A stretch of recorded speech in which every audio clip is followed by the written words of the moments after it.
partai-partai politik akan berkhianat kepada kita. Kita saksikan bahwa di banyak tempat koalisi-koalisi dibangun berbasis dua gejala, mengejar insentif kekuasaan yang dimiliki oleh partai-partai dan pimpinan partai dan melayani ketakutan di penjara.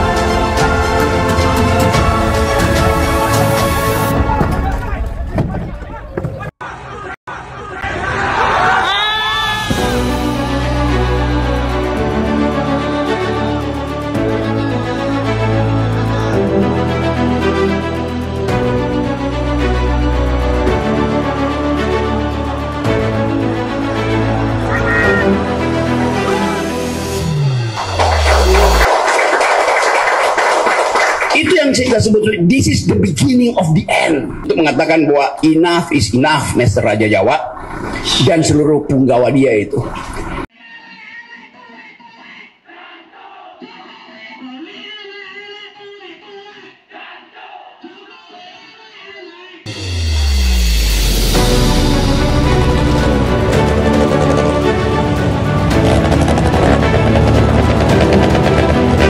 Jangan biarkan Indonesia saat ini nestapa, apalagi mati suri, karena raganya terlepas dari jiwanya. Korupsi, penyalahgunaan kekuasaan, politik uang, politik transaksional, politik dinasti, utang negara, salah urus, dan penyimpangan dalam pengelolaan sumber daya alam, wujud dari pengkhianatan atas jiwa kemerdekaan Indonesia.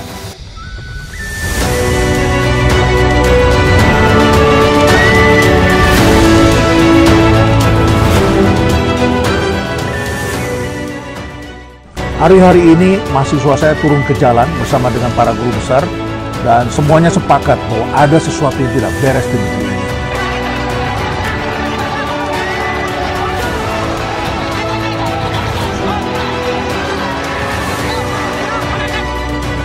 Jika ini memang demokrasi, mengapa aturan kau ubah sendiri?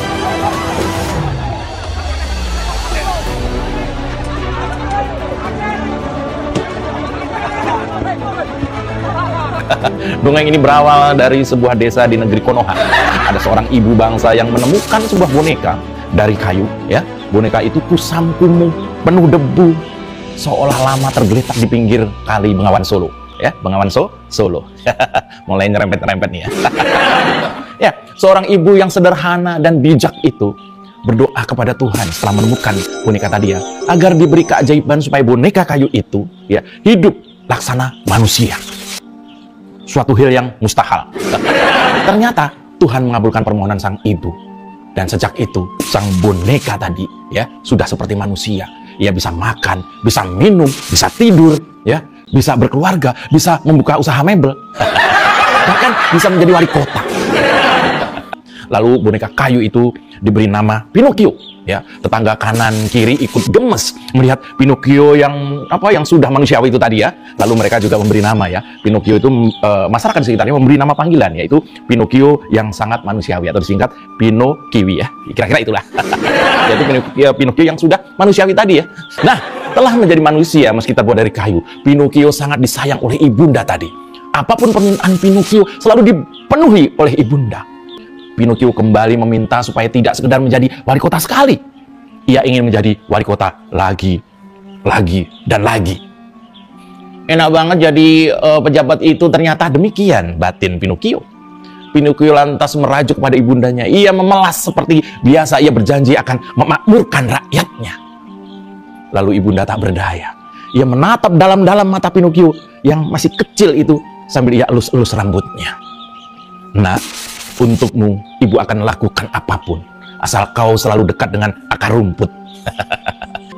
Singkat cerita, kawan murid sekalian, kembali ibunda meminta doa kepada Yang Maha Kuasa, kepada Tuhan, supaya Pinocchio, kesayangannya itu, diberi apa saja maunya. Dan mendadak, Saat itu juga sang Pinocchio menjelma menjadi raja sebuah ibu kota. Gagah dan tampak lebih manusia dari manusia. Pinocchio dicinta oleh seluruh rakyat karena kepolosannya dan keluguannya. Padahal kerjanya biasa saja. Ya, ibunda bangga bukan main. Apalagi setelah jadi raja di ibu kota, Pinocchio seolah tidak pernah lelah. Di kepalanya hanya ada kerja, kerja, dan kerja. Setiap ada gorong-gorong di tepi jalan, Pinocchio tidak bisa diam. Dia panggil wartawan, lalu dia mulai belusukan dan masuk di got-got yang telah dipersiapkan.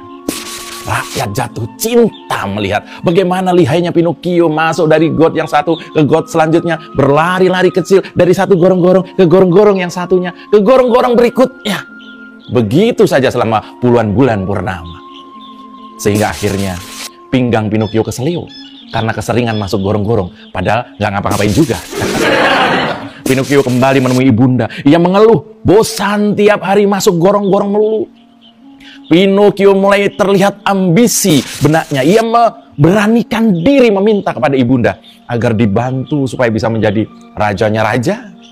Bukan sekadar ketumnya ketum. Pinocchio ingin menjadi top of the top, core of the core, best of the best.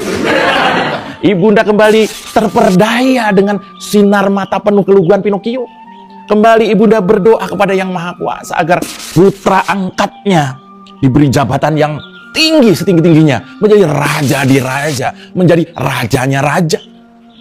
Dan apa yang terjadi kawan murid? Puh!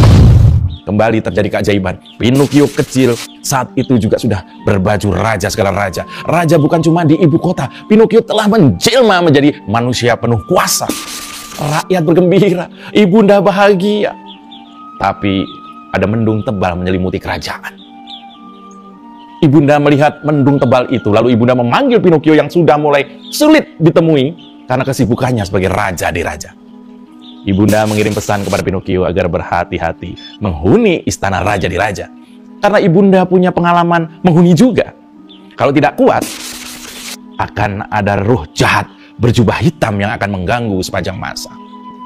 Pinocchio dengan senyum kecut menjawab kekhawatiran ibundanya dengan bilang, "Ya, mana saya tahu." Seperti juga ketika Pinocchio menjadi wali kota, dia juga ketagihan. Ia minta lagi dan lagi, dibantu ibunda menjadi raja kesekian kalinya. Pinocchio tidak mau jadi raja hanya 2 dasawarsa. Dia ingin lebih, dan lebih lagi. Ibunda yang bijak mulai cemas. Beliau seperti sudah tidak mengenal Pinocchio yang lugu yang ia bawa dari desa Surakarta dulu. Ibunda sedih. Sedih karena roh jahat istana raja di raja telah menguasai Pinocchio. Pinocchio berubah. Pinocchio tidak sepolos dulu lagi. Rakyat bersuara marah.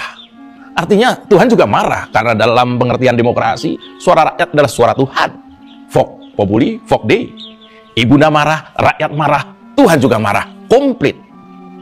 Pinocchio tidak takut mendapat tantangan dan juga tentangan dari ketiga unsur itu. Pinocchio putar otak agar tetap berkuasa. Dengan segala kelihayannya, bersandiwara, Pinocchio memegang semua unsur kekuasaan. Dengan segala cara Pinocchio berusaha mempertahankan kekuasaannya. Dia membuat relawan yang bernama Propi alias Pro Pinocchio. Dia minta anak-anaknya juga mencontoh dirinya, berkuasa mulai dari tanah kelahirannya. Dia menggunakan aparat dan kolega untuk memenangkan pertempuran. Singkat cerita, banyak sekali dosa Pinocchio ini dalam menjabat sebagai raja. Ia menghalalkan segala cara, ia rajin berdusta, ia rajin mengkhianati pendukungnya. Dan yang paling menyedihkan adalah Pinocchio bahkan menzolimi ibunda yang membesarkannya. Pinocchio dari Solo, ya, Solo itu di Afrika, saat ini makin terlihat segala tingkah lakunya. Apa yang ia janjikan kepada ibunda tidak satu pun kesampaian. Dan mendekati akhir kekuasaan, suasana makin ramai. Konon Pinocchio disebut sebagai pewaris kultur kebohongan publik. Kebohongan demi kebohongan menjadi strategi permainan kotornya. Bahkan sekarang banyak yang meragukan kredibilitasnya, meragukan angka-angka surveinya, meragukan keturunannya, meragukan agamanya, bahkan meragukan ijazahnya. Pinocchio kini makin meyakinkan bagaimana kebohongan telah menjadi strategi dalam politik sebagai sarana ia berkuasa. Cerita tentang Pinocchio ini menggambarkan bagaimana budaya kebohongan diwariskan dan digunakan sebagai alat permainan kekuasaan. Bayangkan, warisan kok sebuah kebohongan. Pinocchio bukan hanya memanipulasi informasi soal keberhasilan kerajaan yang dipimpinnya, tapi ternyata banyak juga orang pintar, akademisi, bahkan tokoh agama yang tersihir oleh banalitas kebohongan, nepotisme, dan otoritarianisme Pinocchio Solo ini. Di sisa waktu Pinocchio berkuasa yang tinggal hitungan hari, mendung tebal tidak juga pergi dari istana. Bahkan di istana barunya, mendung dan petir bergemuruh, saling sapa, seolah mengingatkan manusia bahwa semua itu hanya sementara. Pinocchio Solo adalah Machiavellian yang merobohkan tatanan demokrasi. Kebohongan yang dijadikan pondasi setiap strategi akan jadi warisan paling menjijikkan dalam sejarah kerajaan ini. Itu tadi sebuah dongeng dari Pak Jo ya. Jangan terlalu serius ya. Kalau ada kesamaan nama dan peristiwa, percayalah itu hanya kebetulan belaka.